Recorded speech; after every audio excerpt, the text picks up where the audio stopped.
Hello, നമുക്കൊരു chicken കറി ആയാലോ? എപ്പോഴും ഒരേ തരത്തിലുള്ള ചിക്കൻ കറിയൊക്കെ വെച്ച് എല്ലാവരും ബോറടിച്ചിട്ടുണ്ടാവില്ലേ? ഞാനൊരു വെറൈറ്റി കാണിക്കാം കേട്ടോ. എൻ്റെ സ്വന്തം റെസിപ്പിയൊന്നുമല്ല, നമ്മുടെ ഷെഫ് പിള്ളയുടെ ഒരു വീഡിയോ കണ്ടിട്ട് യൂട്യൂബിൽ ഒരുപാട് പേരുണ്ടാക്കിയ ഒരു ചിക്കൻ കറി ഞാനൊന്ന് പരീക്ഷിച്ച് നോക്കിയെന്ന് മാത്രം. നമ്മൾ ആദ്യം തന്നെ ചിക്കൻ എടുത്ത് അതിൽ കുറച്ച് കുരുമുളക് പൊടി, മഞ്ഞൾപ്പൊടി, ഉപ്പും കൂട്ടി തിരുമ്മി മാറ്റി വെക്കണം കേട്ടോ. പിന്നെ ഒരു ചട്ടിയിൽ എണ്ണ ചൂടാക്കിയിട്ട് അതിനകത്തേക്ക് പെരിഞ്ജീരകം ആഡ് ചെയ്യുന്നു. പിന്നെ കുറച്ച് തേങ്ങാക്കൊത്ത്, ഞാനിവിടെ തേങ്ങ ചെറുതായിട്ട് തിരുമ്മിയത് ആഡ് ചെയ്തിട്ടോ, നിങ്ങൾക്ക് തേങ്ങാക്കൊത്തും ആഡ് ചെയ്യാം.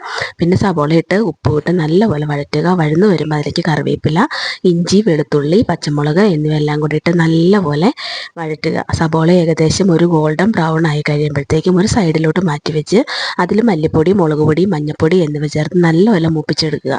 നല്ലപോലെ മൂപ്പിച്ച ശേഷം വഴറ്റിയ സബോളയും കൂട്ടി മിക്സ് ചെയ്ത് നല്ലപോലെ മിക്സാക്കി എടുക്കുക. അങ്ങനെ മിക്സ് ചെയ്ത് വന്ന സബോളയിലേക്ക് നമ്മൾ എടുത്ത് വെച്ചിരിക്കുന്ന നേരത്തെ മാരിനേറ്റ് ചെയ്ത് വെച്ച ചിക്കനില്ലേ, ആ ചിക്കൻ ആഡ് ചെയ്ത് കൊടുക്കണം. എന്നിട്ട് ഈ ഗ്രേവിയും ചിക്കനും എല്ലാം കൂടെ നല്ലപോലെ മിക്സ് ചെയ്ത് അടച്ച് വെച്ച് ചിക്കൻ്റെ വെള്ളം ഇറങ്ങി വരുന്നത് വരെ ഒന്ന് വേവിക്കുക.